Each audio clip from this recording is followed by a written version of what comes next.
প্রিয় কর্মচারী বন্ধুরা, আজকে সুপ্রিম কোর্টে অনারেবল জাস্টিস সঞ্জয় কারোল এবং অনারেবল জাস্টিস পি.কে. মিশ্রের বেঞ্চে ডিএ মামলাটি উঠেছিল।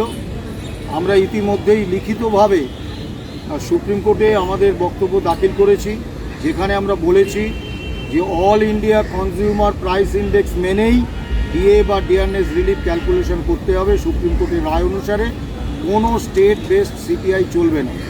দ্বিতীয় যে বিষয়টা আমরা উল্লেখ করেছিলাম, এখনও অধিকাংশ কর্মচারী তারা কিন্তু এই সুপ্রিম কোর্টের রায় মেনে বকেয়া ডিএ বা ডিয়ারনেস রিলিফ পাননি।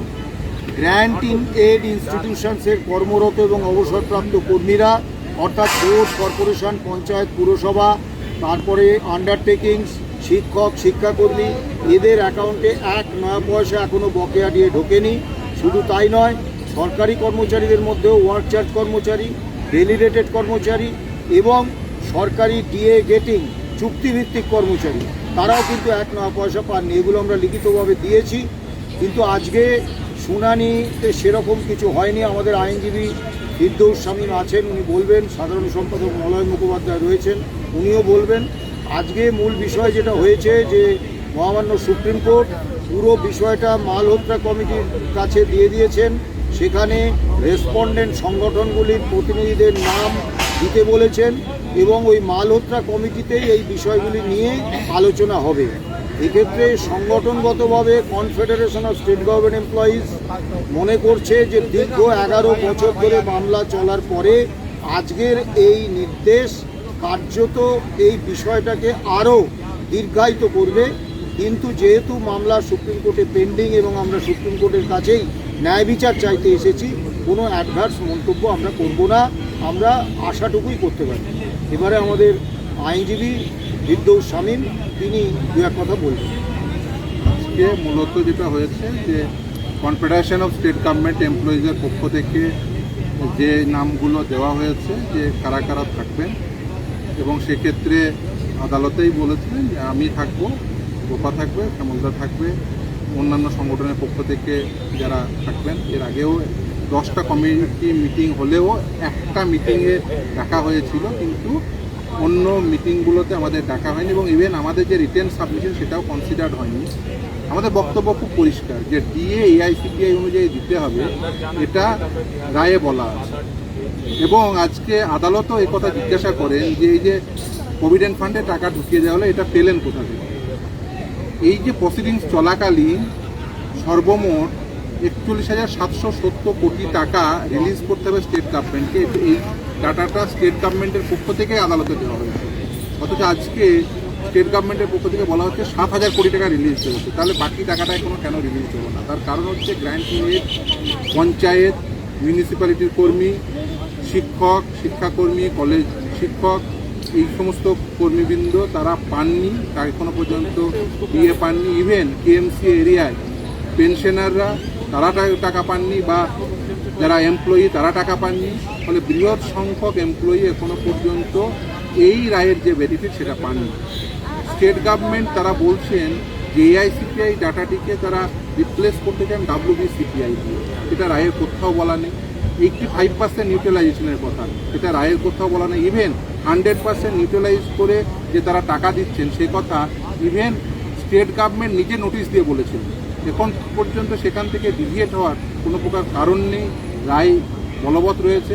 সুপ্রিম কোর্ট নির্দিষ্টভাবে বলে দিয়েছেন যে রোপা রুল 2009 মোতাবেকই ডিএ রিলিজ করতে হবে, তার জন্য একটা কমিটি তৈরি করে দিয়েছে। সেই কমিটি তারা ঠিক করবেন, এই যে ক্যালকুলেশনটা তারা করবেন। স্টেট গভর্নমেন্ট যা দিয়ে দেবেন ডাটা সেই অনুযায়ী যে পুরো বিষয়টি হবে তা একদমই নয়। কারণ আমরা যে রিটেন সাবমিশন দিয়েছিলাম সেখানে ডিএর ক্যালকুলেশন কিভাবে হবে এবং প্রতি মাসে কত পরিমাণ ডিএ রিলিজ করতে হবে তারও ক্যালকুলেশন দিয়ে দিয়েছিল। এবং শুধু তাই নয়, তারা বেস পয়েন্ট যেটা 536 সেটাকে অল্টার করে 605 করেছে। এই ডাটাটা পেলেন কোথা থেকে? রোপা রুল 2009-এর যে ডেফিনেশন, ডিএর ডেফিনেশন, সেখানে এই 536কে বেস ধরা হয়েছে, 605 নয়। কিন্তু স্টেট গভর্নমেন্ট তারা যে স্ট্যাটাস রিপোর্ট দিয়েছে সেখানে বলছে তারা এই 12 মাসের গড় করে সেই বেস পয়েন্টটাকে 536কে অল্টার করে 605 করেছেন, যেটা কোনোভাবেই পারমিসিবল নয়।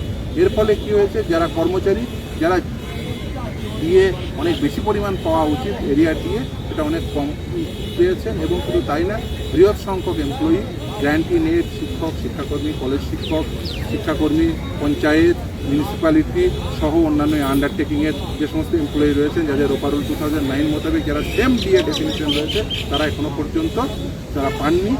এই বৃহৎ সংখ্যক এমপ্লয়িদের ডিএ AICPI অনুযায়ী দিতে হবে, যেটা রোপারুল 2009 বলে। আপনারা আমাদের মাননীয় প্রেসিডেন্ট মহাশয়ের বক্তব্য শুনেছেন, আমাদের আইনজীবী মাননীয় তীর্থস্থানের বক্তব্য শুনলেন। এক্ষেত্রে যে ইন্দো মালহোত্রা কমিটি 10টা মিটিং করার পরিপ্রেক্ষিতে আমরা বারবার তাদের কাছে রিপোর্ট চাওয়া হয়েছে। সেক্ষেত্রে আমরা লক্ষ্য করেছি আমাদের একটাও রিপোর্ট দেয়নি। আমাদের মাননীয় বিকাশবাবু আজকেও উপস্থিত ছিলেন, তিনি অনলাইনে ছিলেন এবং পরবর্তীকালে এই হিন্দু মালহোত্রা কমিটির কাছে তিনি বলেছেন যে ইমিডিয়েট তার কাছে রিপোর্ট চাওয়া হোক। রিপোর্ট চাইলে পরেও পাওয়া যায়নি। গত যে শুনানিতে সর্বোচ্চ আদালত থেকে নির্দেশ দেওয়াতে আমাদের তিনটে রিপোর্ট তৈরি ছিল, তবুও দেয়নি। এবং সেই পরিপ্রেক্ষিতেই আমরা কিন্তু সাবমিশন যে জমা দিয়েছি, এতদিন আপনাদের কাছে সেই সাবমিশন প্রকাশ করিনি। আগামীকাল বা আজ আমরা অবশ্যই করব। সেখানে কাদের কাদের কী বিষয় আমরা রিপোর্ট পরিপ্রেক্ষিতে উল্লেখ করেছি, সেটা আমাদের প্রেসিডেন্ট সাহেব এবং মাননীয় বিদ্যুৎ সাহেব বলেছে। এখন দেখুন, আমরা বারবার বলেছি যে all India consumer price index অনুসারে কিন্তু আমাদের যে রাজ্য সরকার ডিএটা দেয়, বহু পে কমিশনেই সেটা দিয়ে এসছে। আমি উদাহরণ দিয়ে আপনাদেরকে পরিষ্কার আগেও বুঝিয়েছি, আজকেও বুঝাবো। দেখুন, চতুর্থ বেতন কমিশনে আমাদের সেন্ট্রাল গভর্নমেন্ট টোটাল দিয়ে দিয়েছিল 74%, আমাদেরও 74%। 1.4 গুণিতক, অর্থাৎ ট্রিটমেন্ট ছিল একটা ছিল 1.4 গুণিতক।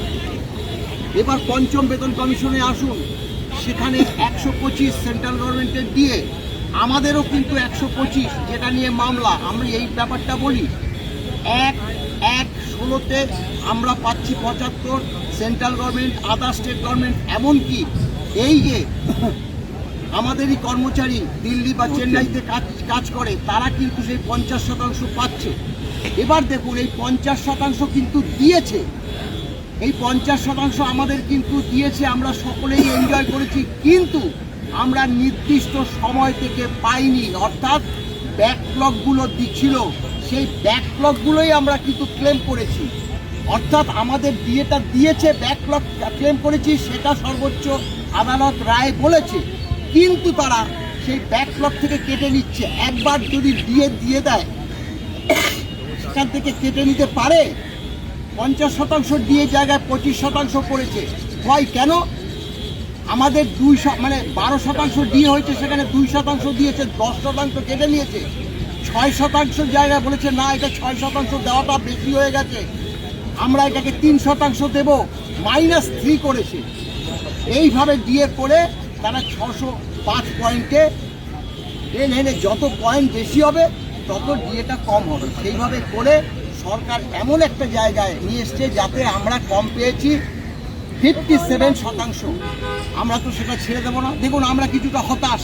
আমরা বলছি, ভেবেছিলাম আজকে একটা কিছু হবে, কারণ মাননীয় সঞ্জয় কারোল, আমরা যেটা ওয়েবসাইটে দেখেছি, তিনি 22 তারিখে অবসর নিচ্ছেন। তিনি আজকে একটা কঠোর সিদ্ধান্ত নেবেন। আমাদের দুর্ভাগ্য, আমাদের আবার সেই ঠেলে দিল হিন্দু মালহোত্রা কমিটির কাছে। সেই কমিটি সব যে কটা মামলাকারী আছে, তাদের যে কমিটিতে গিয়ে আলোচনায় করার জন্য সেই বার্তাটা সর্বোচ্চ আদালত আজকে রেখেছে।